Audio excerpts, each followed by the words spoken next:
So, yun. Good morning, good afternoon, good evening, kung ano mang oras ito mapanood. No?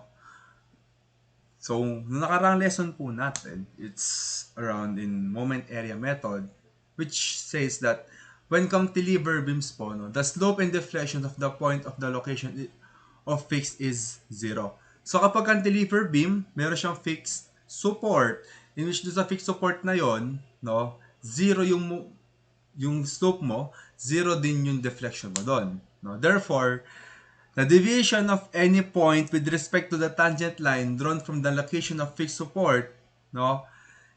Any deviation doon is simply the tinatawag nating deflection. No? Moreover, yung area of moment diagram over EI between any chosen point and the location of support is equal to the slope of the chosen point, and the following example will help us understand the concept. So balik lang tayo, no? No? Sa pagkuha ng change in slope between 2 points is just the area of your moment diagram by parts all over EI, no? Between those 2 points, yung area nila, yung summation ng area nila. However, to get the deviation, no, at any point with respect to the other point, no, it's just the area of your moment diagram between 2 points all over EI times doon sa centroidal distance nung point kung saan ka kukuha ng iyong deviation. Like what you see in this slide. Therefore, let's jump to the next. No, sa cantilever beams, madali lang, naituro ko na. However, no, when it comes to simple beams, iba po ang usapan. Let me see if I'm recording. Pagdating po sa simple beams, iba po ang usapan. Because, assume that there is a simple beam whose supports are located at point A and point B. No? And the problem requires to solve the deflection at any point C in the beam. No? So, meron kang support at point A at point B. No? So, meron kang magiging deflection sa gitna. And the problem requires to solve the deflection at any point C in the beam. So, letter A, number 1 says determine. What's the problem? Okay. Determine the value of deviation of B with respect to tangent line at A. Determine the value of the deviation of C with respect to tangent line at A. Sketch the qualitative elastic curve of the beam and the tangent at support at A. Then replace the deviations in the figure using Reason proportion, solve for deflection at C. So, cut muna natin dito. Papakita ko sa aking recording yung example ko.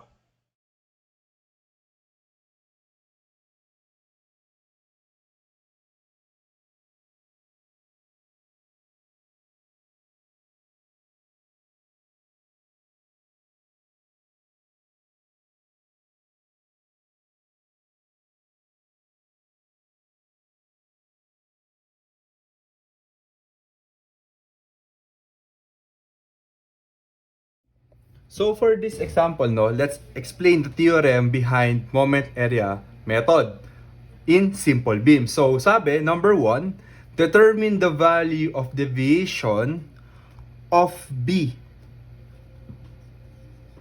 with respect to tangent line at A.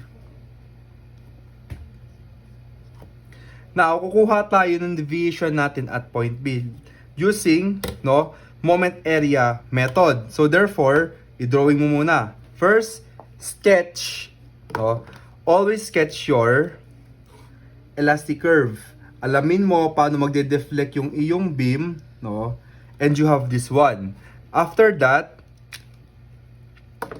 sketch mo naman yung magiging deviation at B, no? Papadaan tayo ng isang linya tangent at A, and this will become like this. With that, no, let's draw a line here.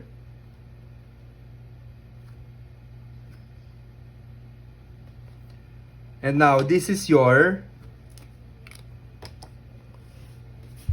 wait lang. Okay.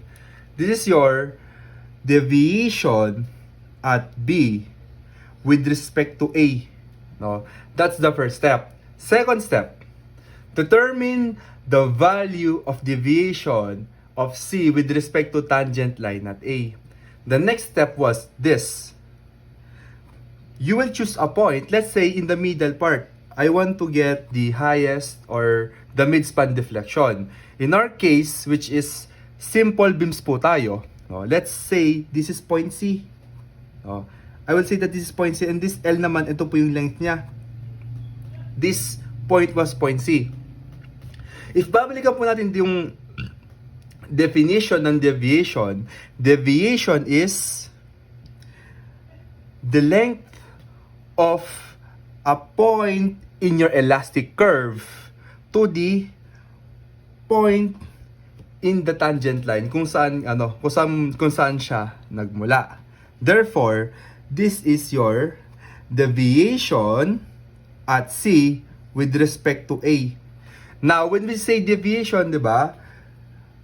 Let's say deviation at B with respect to A is just equal lang naman po from moment area from A to B, B all over EI times the moment arm o centroidal distance nila to point B. Ayan, para makuha mo yung deviation at B. And the deviation at A the deviation at C with respect to point A is just the moment area from A to letter C or point C all over your EI times your centroidal distance to point C. Now, sir, how to get deflection, no? So the third step says sketch the qualitative elastic curve of the beam and the tangent line support A, then place the deviations in the figure. We have put the deviation. This is the deviation at B. This is the deviation at C. We have our deviations. Nalagyan ko na lang ng ganito. Yan, para mas magandang tingnan. Now, using ratio and proportion,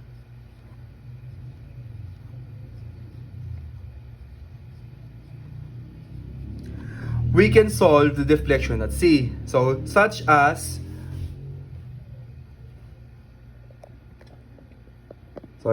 using ratio and proportion, we can get the deflection at C such that,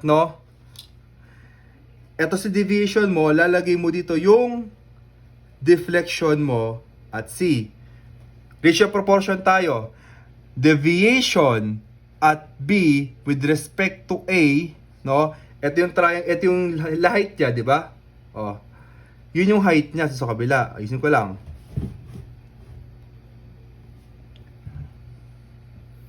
Sorry, pangit ang drawing. All over yung length nito from A, which is L, is equal po natin dun sa deviation at C with respect to A. Ito yon, magre-ratio proportion nga tayo. Kailangan natin makuha yung height from this point until dun po sa mismong beam in its original position. Plus your deflection at C all over, L over 2. And with this po, or any x distance pwede to. Yan. With this po, we can get your deflection at any point in the beam using moment area method. Now, let's solve a problem. So, ang magiging lesson natin for today, is solving example 5 using moment area method. So, ito yung problem na naka-flash din sa inyong screen. So, a steel beam is loaded as shown below. The cross section of the beam is length, base na 200 mm and height 300 mm. Now, yung kanya pong modulus of elasticity, convert na natin to into megapascal. It's just 200,000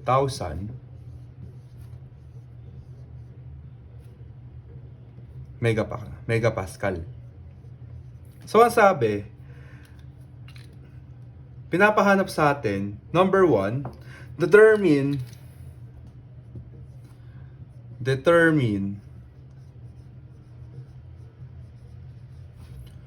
the deflection. Hindi ko nalagay.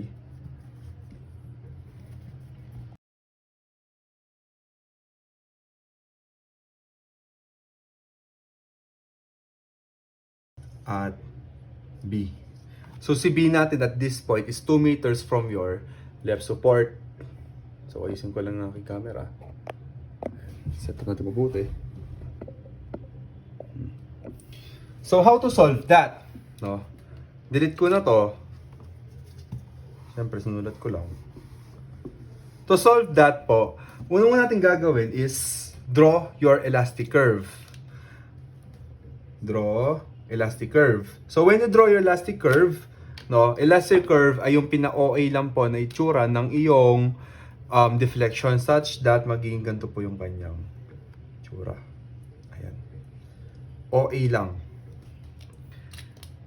With that, no, ang sabi po kasi sa ating definition, no, determine the value of deviation, no, from point A to point C. Alamin natin deviation from point A to point C. No? How to do that? Siyempre, drawing mo. Let's use this line para maging accurate ang ating drawing. So, ruler. Ayun. Let's use this red ball pen. Now, makukuha na natin yung deviation. Let's say this is the deviation T at C, deviation at point C with respect doon sa ating point A. Ulit natin ang deviation po. It's just the distance from a point in your elastic curve to the point in your tangent line. No? This is your tangent line at A. No? Kaya, yung distansya na to, that is your deviation. Now, to get your deviation, no, kailangan nating i-compute yung moment diagram by parts. Before that, alamin natin yung kanyang mga reactions. How to know the reactions, no? It's simply, turuan ko na lang kayo, the reactions is just your W times L over 2, in which sa ating kaso, it's just 25 times 2 plus 6 is 8 over 2. Na magiging sagot lang po dito ay 100. So let's check. 100 nga po ang lumabas sa sagot. With that po, no, let's put our reactions dun sa mga rightful place nila. This is 100. And this is also 100. Burahin natin. So, check ko yung camera ko. Ito mabihin na naman.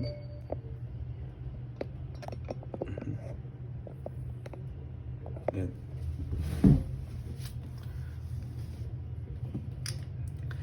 Now, that this is 100, may 100 ka reaction dito, you will now draw your moment diagram by parts. Gawin mo muna yung kanyang mga lines, yung diagram mismo. Let's use a black ball pen for this matter. So, gawin natin line. Ito yung line natin. And let's say na dito yung line bigo. Ayan, 3 lines tayo. Sorry. And this is my other line. Dami pong gamo-gamo sa ating paligid.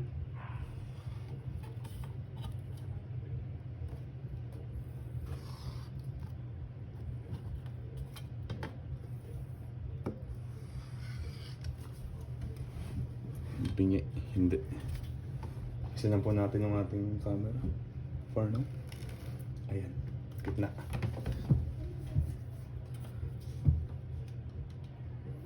Ayan. Now, let's draw your moment diagram by parts.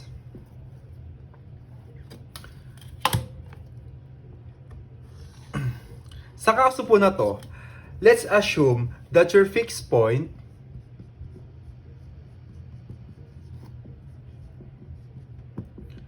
is at B. Why? Kasi pag ginawa mo fixed point si B mo, it will be easier for you to get yung mga moment diagram natin at any point dyan sa ating beam. No? For this case, sa problem na yun na pinapanap sa atin, in which the deflection at B, gamitin mong fixed point si point B mismo. So this will be my fixed point at dyan ako ngayon magmo-moment diagram by parts. Now, imo-moment ko sila sa point B, such as 100 times 2, yung layo niya kay point B, this will become 200. Lagyan natin ng plus, 200 kN meter yan. Next po natin, 100 times 6 is just 600. Let's draw again.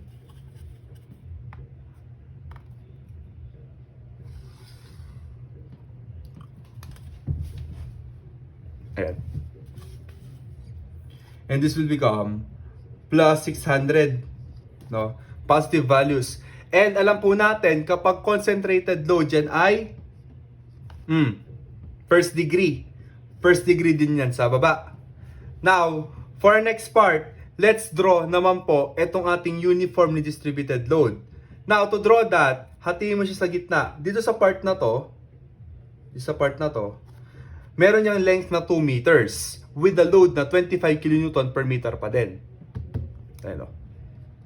Now, imo-moment mo lang tong load na to dun sa ating fixed point at B such that 25 times 2 meters is 50 times po dun sa kanilang moment arm na 1 kasi kalahati lang naman. Therefore, 50 pa din yung inyong moment niya. Let's draw the moment. Become negative 50, no? At yung kanya pong spandrel is second degree. Next po natin, ito po natitira natin na may weight pa rin na 25 at may length na 6 meters. If that's so, 25 times 6 will just be equal to 150.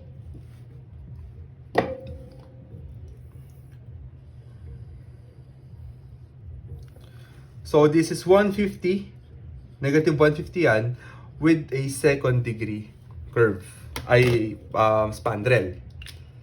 Now, you can get the deflection at B. Sir, paano? Ganito kasi ang nangyayari dyan. Explain natin ulit, no? That etong deviation mo at point C, which is deviation at points with respect to A, no, is the distance between the elastic curve, in which sa point po na to, yung elastic curve mo, nag-touch na siya dun sa kanyang simple support. Therefore, there's no more deflection at this point. Now, if etong point na to is directly in your beam. Ayan, nasa mismong beam na yan, nakatouch niya sa beam mo. At dito naman sa point na to, ito yung tangent line natin. No? Itong point na to is the point C in your tangent line. Now, balik tayo kay B. So, baguhin ko lang kasi medyo medyo kulang tayo sa space. Kailangan nating makita sino ba si deviation at B at sino ba si deflection at B. Ulitin ko lang ulit. Okay, drawing natin maayos. Lilitan ko lang siya for the sake of illustration. Now, Sabi natin, deviation is just a distance between a point in your elastic curve and a point in your tangent line. Now, this distance is just your deviation at B. Sorry, mali yung aking gawa.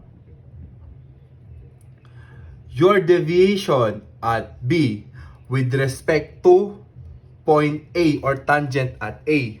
Now, eto yon. Yan yon. Meron tayong natitirang siwang dito. Ito po kasi, no, from dito sa point na to hanggang dun sa mismong support mo, yung point na to, nagtatouch na yan sa mismong beam mo. While dito po kasi, yung deviation at B with respect to A natin, it's just from your tangent line touching your elastic curve. The remaining part, which is eto, that is your deflection at B. Now, how to get the deflection at B? We will just use, no, na-explain ko na rin, ratio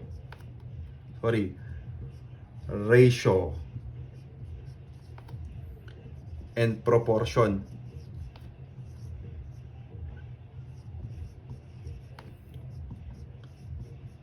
So, ganito po kasi mangyayari dyan.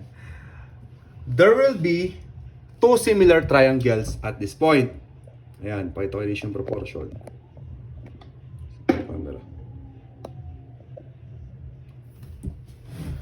There's two triangles at this point. The first triangle was, this is from point A, then extend it until point C.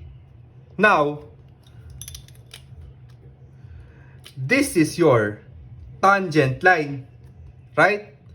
If this is your tangent line, therefore, this is your deviation at C with respect to A.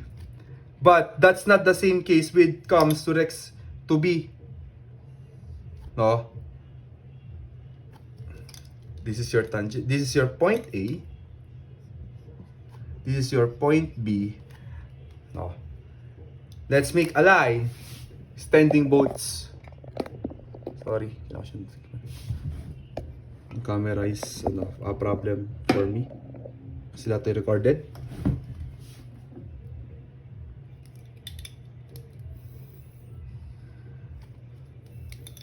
Now, let's make a tangent line. Ayan, no, OA na tangent line lang. Now, let's also make your elastic curve. Ayan, no. Unlike kasi dito, ito yung elastic curve mo. Ayan siya. Nag-touch na siya dito sa point na to. But this time, ito po kasi iba po to. This is your deviation at point B with respect to A. Ito itong pong natitira na to is your deflection at point B. Now, if mapapansin natin, this is a triangle. Ito yung height niya, which is deflection at B plus deviation at B with respect to A. We can use your ratio and proportion at this point.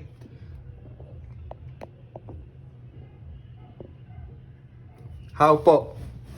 How we can use ratio and proportion at that point? No, just simply do this.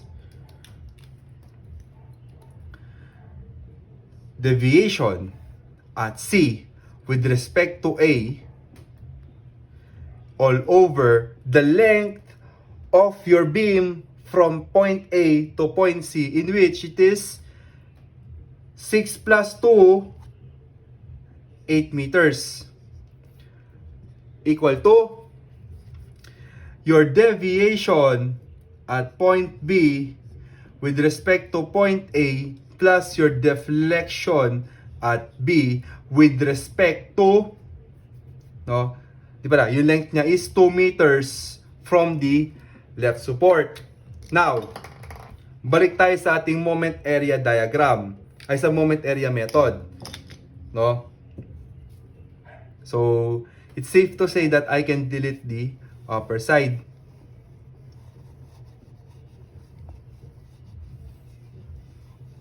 And delete ko na din to. Ay, di mo muna. Kailangan pala natin siya.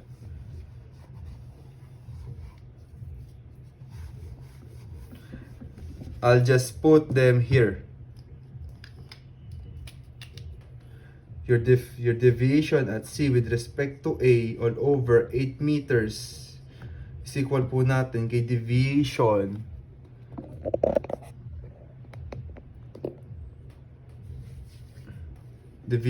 at B with respect to A plus your deflection at B over 2, no? Burahin natin.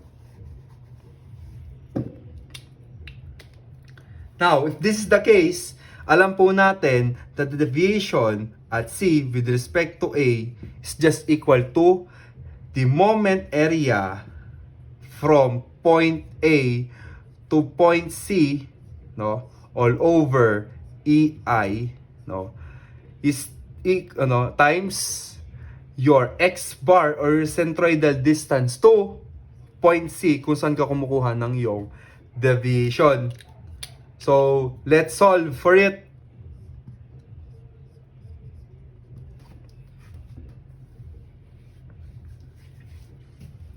So, what will happen here, no? Kunin mo yung mga moment areas natin in which unahin mo na yung mana sa taas. We have your 1/2 200, no, with a length of 2 meters times 2 moment it to point B, to moment it to point C, no, sorry, 1/3 plus, okay, 1/3 ka na, plus 6 plus 5, ano pa naman yan, positive pa rin, 1/2 600 times mo sa 6 centroidal distance, 6 times, okay, 2/3 kasi mas mahaba na, plus 1/3, no, balik lang tayo, 1/3 kasi ito ay second degree curve, ay second degree parabola, negative 50, which is the magnitude, times mo sa 2, yung length niya, times the centroidal distance to point C, in which 2 times 1/3, no, 1/4, plus 6 meters. Let's check again.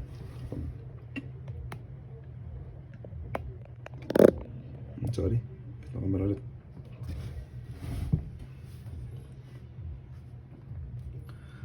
Plus another 1/3, negative 150 times 6 na 3/4 and that's it. We can now compute for it, no? Such as deviation at C, no, it's just 200, compute natin by calculator, 2 times 1/3 plus 6. So, sa ngayon, bilisan ko na lang kasi mahahaba tayo. The deviation at point C all over A, no, mas maganda i-solve nila sa sarili nyo. It's just equal po, no? Kunin ko naman para masaya. 202 2 times 1/3 plus 6 plus 1/2 600 6 times 2/3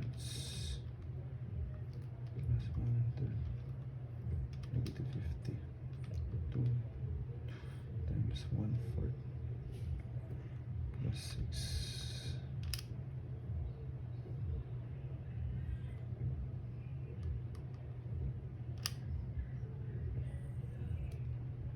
plus 1/3 negative 150 6 times 3/4.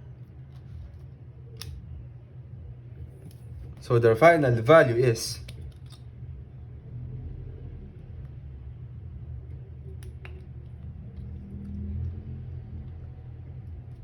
final value is... Ano yung mali yata? So, I stand corrected. This was 450. So, the final answer for deviation at C with with respect to A is just 12,800 over 3, no? EI. Tatabi natin yan.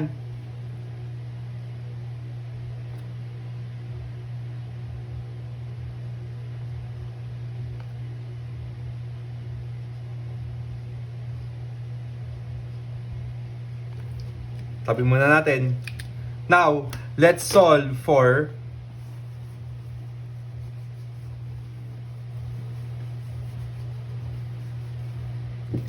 deviation at point B with respect at point A, moment area niya, no, from point A to B.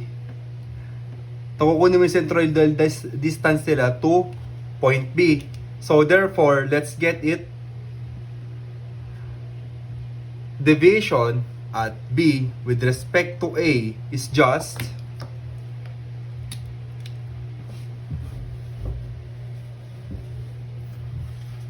your moment, no, then okay na. Like na tayo solve. It's just 1/2. Ito lang po magiging magiging area natin diyan. And lang po yung tinutuldukan ko. It's just 1/2 first degree, paulit natin, 200 times 2 meters times yung layo nila kay point B, 2 meters times 1/3 plus 1/3 times mo doon sa kanyang magnitude na negative 50 times mo sa times sa 2 times mo din ulit sa 2 times 1/4. Therefore, your deviation at B with respect to A is just equal po kay, kunin ko na exact values, 1/2 200 2 times 1/3 plus 1/3 negative 50 2 times 1/4. Therefore, the value is, let's check, 350 all over 3 EI. Itabi din po natin yan.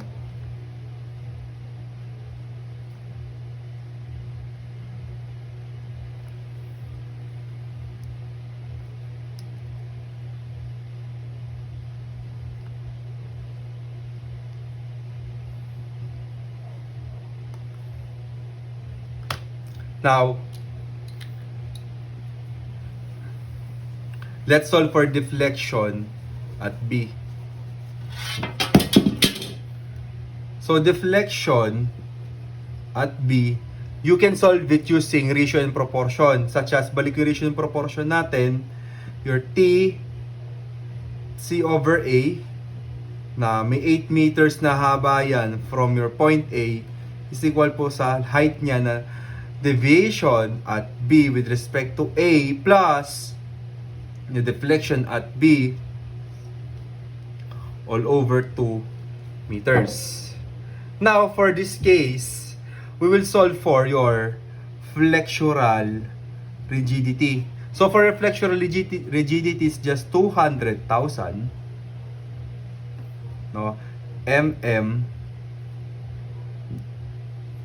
Newton mm squared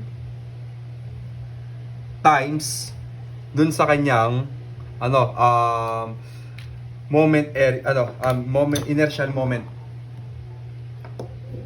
or moment of inertia. So in which 200 times 300 raised to 3 all over 12. Therefore, meron po siyang value tumataging ting na 450 times 10 raised to 6.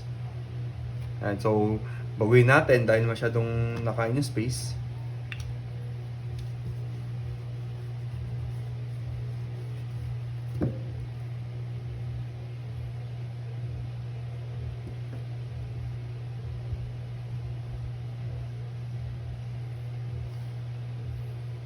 (450 times 10 raised to 6).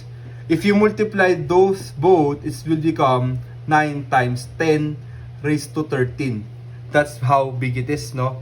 With a Newton mm squared. Now, ang goal kasi natin dyan, isolve siya into meters and in kilonewton. Kasi yun yung ginamit natin mga values dito, no? So, in order to convert that, it will just become, no, 9 times 10 raised to 13 times po dun sa, okay, convert po natin si Newton. For every 1 kilonewton meter, there will be 1,000 Newton, no? So, canceling na natin to. Times, for every 1 square meter, there will become 1,000 mm times squared. With that, we'll get that your EI will be equal to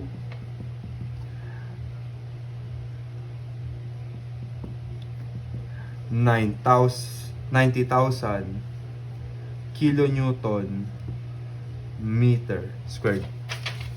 So, let's input those values here sa taas. Sorry. So, my EI will become 90,000 kilonewton square meter. Balik tayo sa pag-solve ng ating deflection. Now, input na lang yung values. T. Yan. Balik lang po tayo sa pag-input ng ating mga values. Balik natin mga. Yan. Thank you. In which your deviation at C all over A is just over 8 meters kasi radiation proportion, balik ko lang, is equal po kay deviation at B with respect to A plus the deflection at B all over your 2 meters. Now, your deflection at A, no, ay the deviation at A, ay C, deviation at point C, eto, pasok ko lang, this will become 12,800, ito siya, sana ikita, ito yon all over 8, which is the length, times po natin sa 3 EI. So, na may value naman na tayo. Now, for your deviation at B with respect to A, it will just become 350 all over 3 EI, no? Plus deflection at B all over 2. Now, with this, you can now solve for your deflection at B. Just input the values, no? And mag-shift solve ka. It depends on you. But sa ngayon, no, ayusin muna natin siya. Such that, no, your 12,800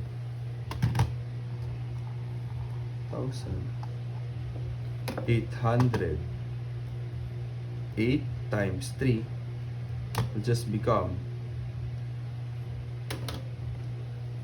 16,100 all over 3 EI. So, si EI di mo nilalagay. I will just treat EI as constant still, no? So, ito,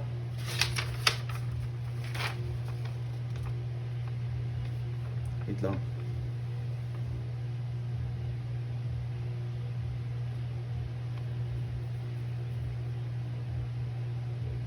Okay.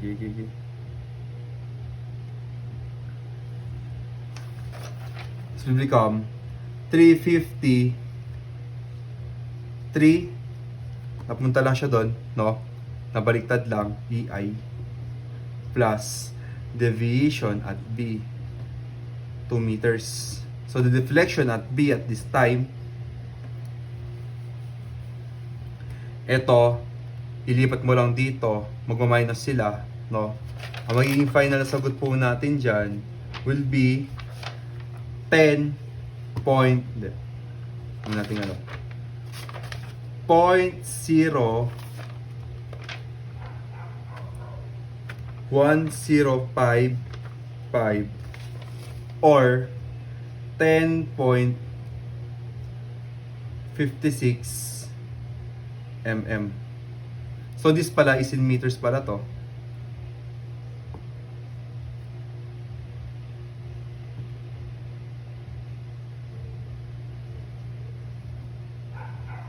Ayan. So this is your final answer. Now, let's proceed to sa next discussion. So for the second part of our discussion is we'll find the deflection at midspan using moment area method pa din. So with this, no, ang unang natin gagawin, syempre, isanapin natin yung deviation at C with respect to point A, no, or the tangent line at A, and the deviation, let's say, lagay ko yung D is equal to the midspan, no, or the point D as the midspan natin. So deviation at D with respect to point A pa din. So let's start with our discussion today.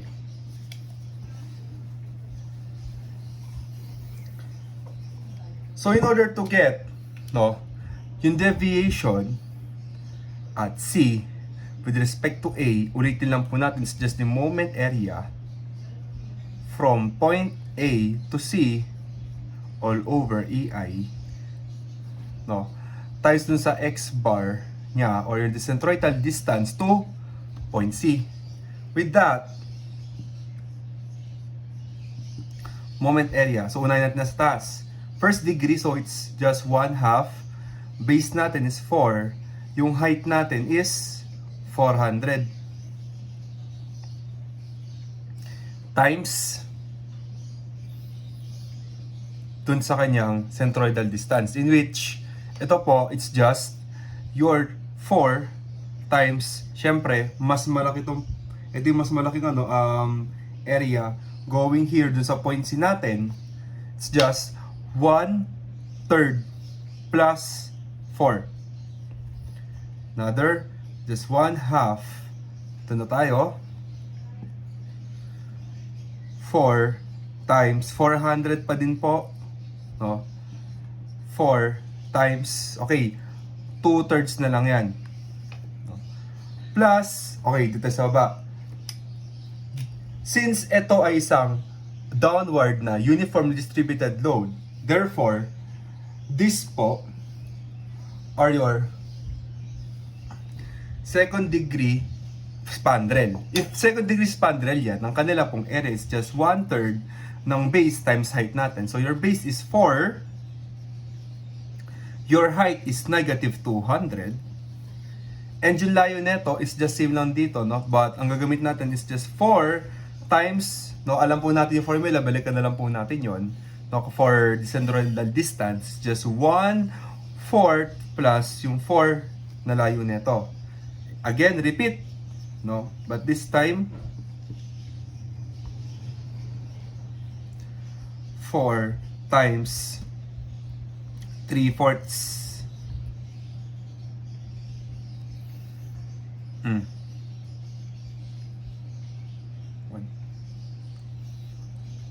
So, ito po yung magiging deviation at C with respect to A. So, the deviation at C with respect to A, no, let's compute it using our methods or our calculators. So 1/2, 400, 4 times 1/3 plus 4 plus 1/2, 400 4 times 2/3 din. Let's check. Plus 1/3, 4 times negative 200 times, so this is 2,000, sorry. 200, 4 times 1/4 plus 4. So check natin if tama tayo. Base, height, 100, 4, 2/3. 1/3 base times height times equate. So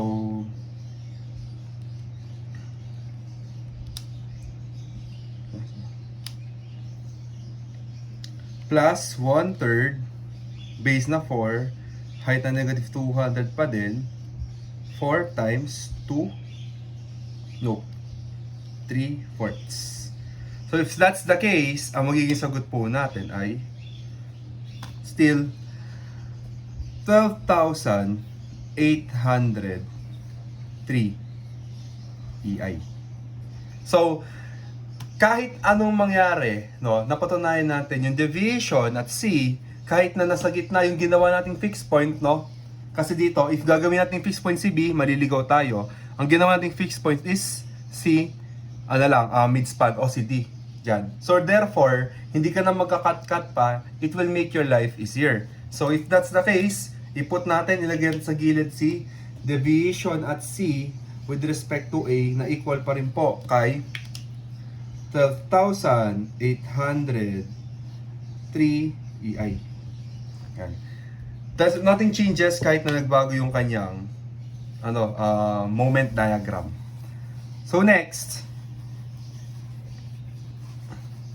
isi-solve naman po natin yung deviation at T, no, or the midspan, deviation at midspan is equal po from the moment area from point A to D, no, at kukunin mo yung centroidal distance niya at point D. So ito lang po yung magiging sakop ng ating equation today, and ito po yung area niya. Now, if this is the area, no, let's solve. No, medyo madali lang naman siya. It's just the deviation at D of respect to A. It's just the moment area, so 1/2. Base natin si 4 times natin 400. No?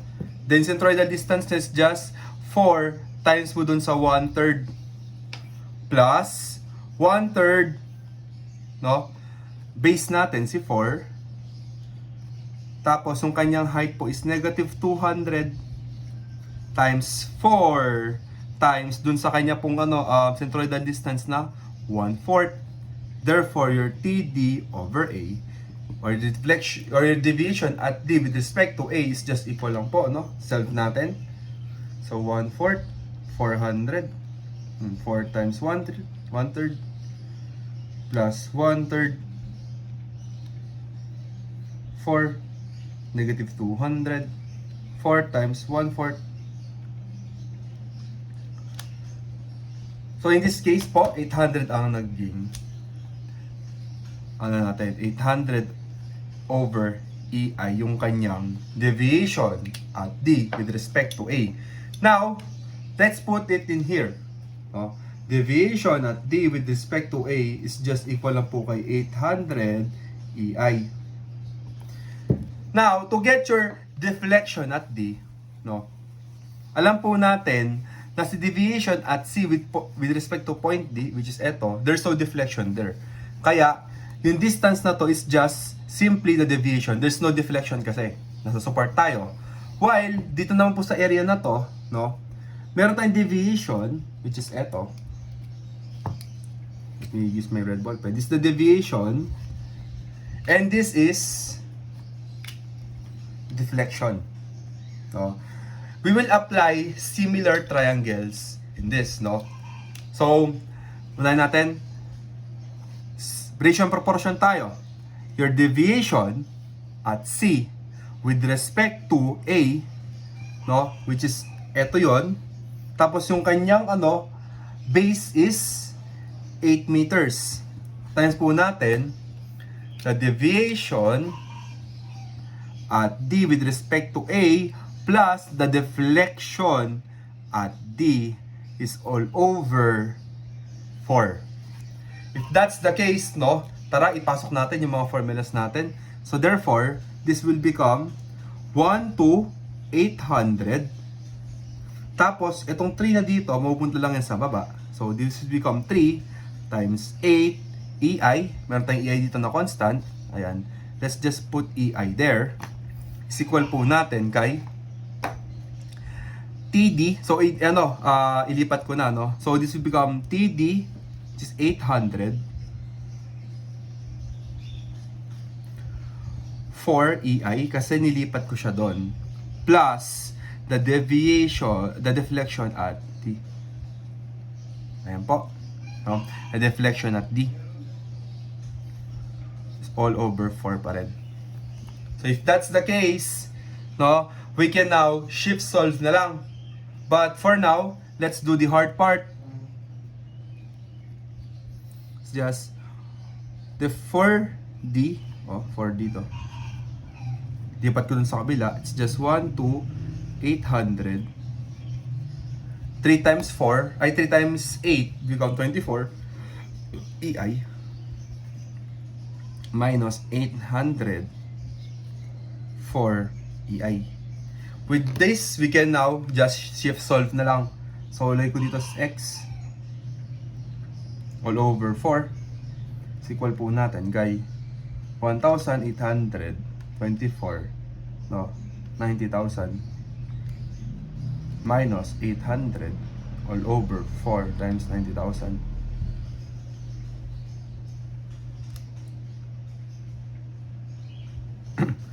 Therefore, the deflection at D is just equal po kay 0.148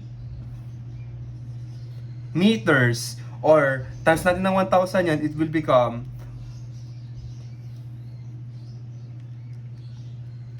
okay, 14.81 mm. So that concludes your moment area diagram, no, example natin. Next tayo.